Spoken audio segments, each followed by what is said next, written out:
আসসালামু আলাইকুম বন্ধুরা, আরেকটি নতুন ভিডিওতে আপনাদের স্বাগত জানাচ্ছি। আমার আজকের ভিডিও পিপিআর রোগে আক্রান্ত ছাগল নিয়ে। যদিও পিপিআর রোগের সিজন এটা না, এই রোগটা সাধারণত শীতকালেই হয়ে থাকে। তবে এই ছাগলটি সহ আশেপাশে আরও কয়েকটি ছাগল গর্ভবতী থাকার কারণে তাদেরকে পিপিআর রোগের ভ্যাকসিন দেয়নি এই খামারি, এজন্যই পিপিআর রোগে আক্রান্ত হয়ে গেছে। আশেপাশের বেশ কয়েকটা ছাগল ইদানিং মারা গেছে।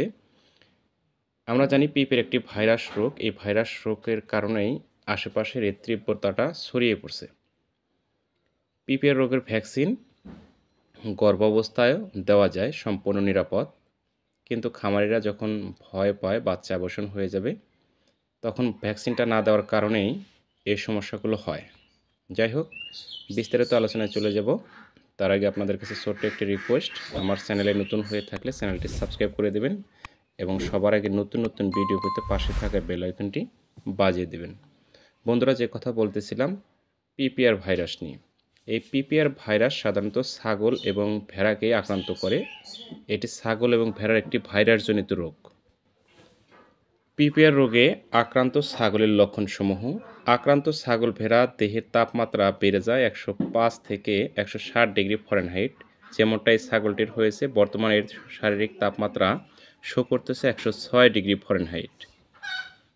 সর্দি কাশি থাকবে এবং জ্বর থাকবে। বিরতহীন ডায়রিয়া বা পাতলা পায়খানা দেখা দেবে।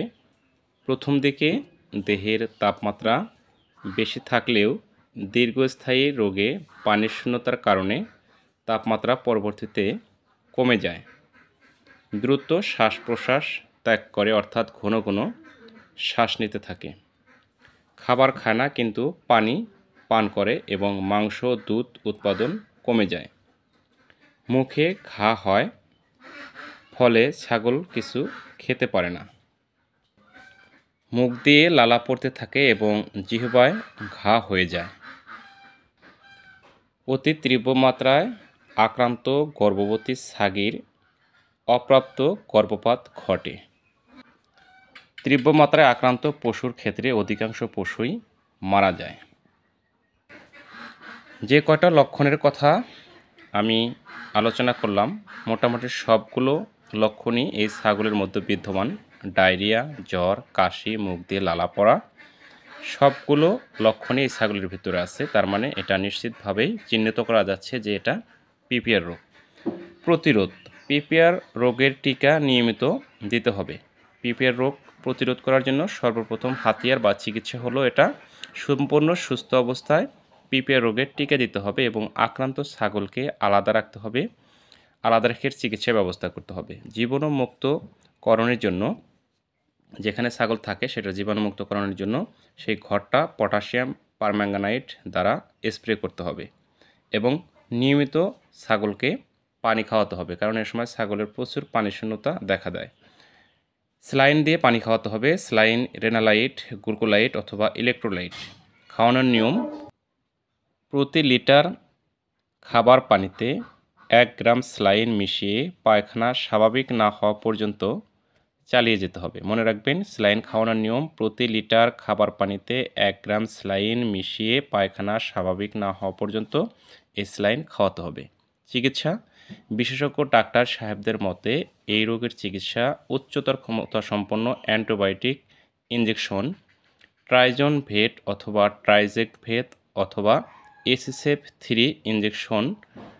ছাগলের জন্য 1/2 গ্রাম অর্থাৎ 0.5 মিলিগ্রাম ইনজেকশন গভীর মাংসে 3 থেকে 5 দিন কন্টিনিউ করতে হবে। সাথে সহযোগী চিকিৎসা হিসেবে অ্যান্টিহিস্টামিক ইনজেকশন প্রতি 10 কেজি দৈহিক জন্য 1 ml করে গভীর মাংসে 5 থেকে 7 দিন কন্টিনিউ করতে হবে। এবং যেহেতু জ্বর আছে, জ্বর থাকার কারণে একে জ্বরের চিকিৎসা দিতে হবে।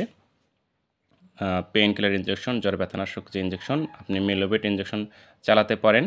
যদি আপনার ছাগি গর্ভবতী না থাকে সেক্ষেত্রে আপনি মেলোবেট ইনজেকশন 5 থেকে 7 দিন কন্টিনিউ করতে পারেন। আর যদি গর্ভাবস্থায় থাকে ছাগল, তাহলে সেটাকে আপনার টাপনিল গ্রুপের ইনজেকশন স্যারেরা সাজেশন করে থাকে।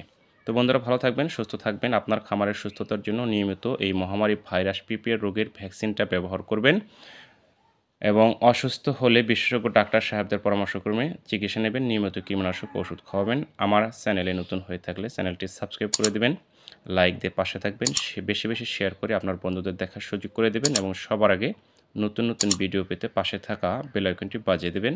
আজকের মতো এ পর্যন্তই। আল্লাহ হাফেজ।